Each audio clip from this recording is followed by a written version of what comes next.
আসসালামু আলাইকুম ওয়া রাহমাতুল্লাহি ওয়া বারাকাতুহু। নির্বাচনী আচরণ বিধি নষ্ট হয় এমন কোনো আচরণ আমরা করবো না। যেমন আমাদের প্রতীক যে শাপলা শাপলাকলির প্রতীকে ভোট চাওয়া, শাপলাকলির প্রতীক প্রচারণা করা, আমরা আমাদের শাপলাকলি সেটা 21 তারিখের আগে আমরা এগুলো মানুষের সামনে আমরা প্রকাশ্যে এগুলো বলবো না। এই কারণেই আমাদের প্রতীক যে শাপলাকলি সেটি বলা থেকে আমরা বিরত থাকছি। আজকে আমরা এখানে উপস্থিত হয়েছি আমাদের আগ্রাসন বিরোধিতা, ভারতীয় যে গুন্ডামি আছে আমাদের দেশে, ভারতীয়রা একটা গুন্ডামি চালাইছে না, ভারত থেকে বসে ঠিক করে দিচ্ছে আমাদের দেশটা কে চালাবে, ঠিক করে দিচ্ছে না, এজেন্ট দিচ্ছে, বিভিন্ন ব্যাংকের এজেন্ট দেয় না, এজেন্ট দিয়া ফতেহাবাদ এজেন্ট দেয়, রবিল এজেন্ট দেয়, ঠিক একইভাবে মোদির এজেন্ট ছিল হাসিনা, তাকে এজেন্ট দেওয়া হয়েছিল। এজেন্ট মালিকের কথা মতো দেশ চালাচ্ছে, যখন পাবে নাই তখন আমার এজেন্টে আমার মালিক সরে গিয়ে গেছে। এই ভারতের গুন্ডামির সাথে যারা আপোষ করে নাই তাদের মধ্যে আমার হাদি ভাই অন্যতম। দুঃখজনক বিষয়, মানুষ তো মরার আগে, প্রত্যেকটা মানুষ আপনারা দেখবেন মরার আগে করে কি বলে না,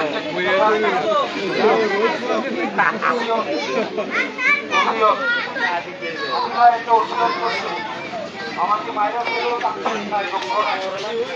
কিন্তু আমার মৃত্যুর বিচারটা যেন আপনারা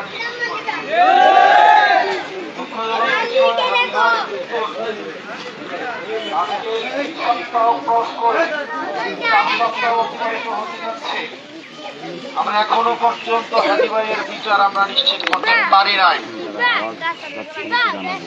এসব গোয়েন্দা সংস্থা, সরকারি সংস্থা হাদি ভাইয়ের সাথে আমরা ফেসিবাদে আমলে দেখেছি, চোখের ইশারায় যদি বিএনপি জামাত প্রোগ্রাম ঘোষণা করতে, চোখের ইশারায় সেখানেও গোয়েন্দারা চলে যায়, যাইতো না, চোখের ইশারায় প্রোগ্রাম ঘোষণা করছে সেখানেও চলে গেছে। আর আজকে ঘোষণা দিয়ে প্রকাশ্যে 6 মাস ধরে পরিকল্পনা করে আমার ভাইকে প্রকাশ্য দিন দুপুরে জুম্মার নামাজের পরে গুলি করে হত্যা করা করে খুনিরা আবার সীমান্তের উপরে চলে যায়। আর আমাদের দেশের গোয়েন্দা সংস্থা, আইন শৃঙ্খলা রক্ষাকারী বাহিনী কোনো ভূমিকা রাখতে পারে না আজকে পর্যন্ত, সেটি আমাদের জন্য লজ্জার। আমি এটাই বলেছিলাম ভারতকে যে আপনারা আপনাদের দেশের বিচ্ছিন্নতাবাদী, আমাদের দেশের সার্বভৌমত্বকে যারা বিশ্বাস করে না, ভোটাধিকারকে যারা বিশ্বাস করে না, গণতন্ত্রকে যারা বিশ্বাস করে না, তাদেরকে আপনারা হচ্ছেন ট্রেনিং দিয়ে বাংলাদেশে বিশৃঙ্খলা করার জন্য পাঠান। আপনাদের দেশের যারা বিশৃঙ্খলা যারা করে, আপনাদের দেশের যারা বিচ্ছিন্নতাবাদী আছে, পৃথিবীর অন্য কোনো দেশ আপনাদের প্রতি যেন এমন আচরণ না করে, শীঘ্রই আপনাদের দেশের বিচ্ছিন্নতাবাদীদেরকে দেখবেন কেউ না কেউ, আপনারা যেভাবে আমাদের দেশের বিচ্ছিন্নতাবাদীদের শেল্টার দিচ্ছেন, আপনাদের বিচ্ছিন্নতাবাদীর যেন কেউ না কেউ এভাবে শেল্টার আর না দেয়। প্রিয় ফতেহাবাদবাসী, আমরা হাদি হত্যার বিচার চাই। হাদি ভাই যে ওসিয়ত করে গেছে, অন্তত সেটা আমরা জাতি হিসেবে আমরা এতটুকু দায় আমাদের আছে, আমরা সেটাকে পরিশোধ করার।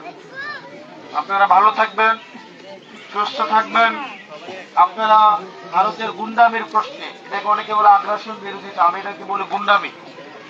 ভারতের গুন্ডামির প্রশ্নে, দুর্নীতির প্রশ্নে এবং চাঁদাবাজদের প্রশ্নে, ইনসাফের প্রশ্নে আমরা ঐক্যবদ্ধ থাকবো ইনশাআল্লাহ।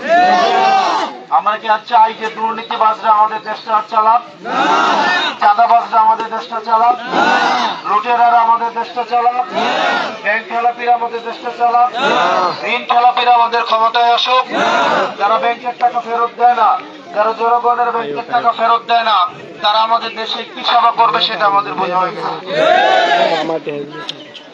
যে লোক নিজে ঋণ করে চলে, অর্থ করে চলে, এই লোক যদি আরেকজনের সেবা করতে আসে, উনি কেমন সেবা করবে সেটা আমাদের বোঝা হয়ে যায়। আমাদের দেশের অত্যন্ত দুঃখজনক বিষয়, আমরা আমাদের দেশের রাজনৈতিক দলগুলোর কাছে অনেক নতুন কিছু মূলত তাদের এই ঋণটাকে তারা যেন না দিতে হয় সেটার বন্দোবস্ত তারা করবে। এই 1700 কোটি টাকার ঋণ খেলাতে বাংলাদেশে তাদেরকে আবার নমুনা দেওয়া হচ্ছে। 1200 কোটি টাকা দেশের টাকা, আপনার টাকা, আমার টাকা, ট্যাক্সের টাকা ব্যাংক থেকে নিয়ে মেরে দিচ্ছে।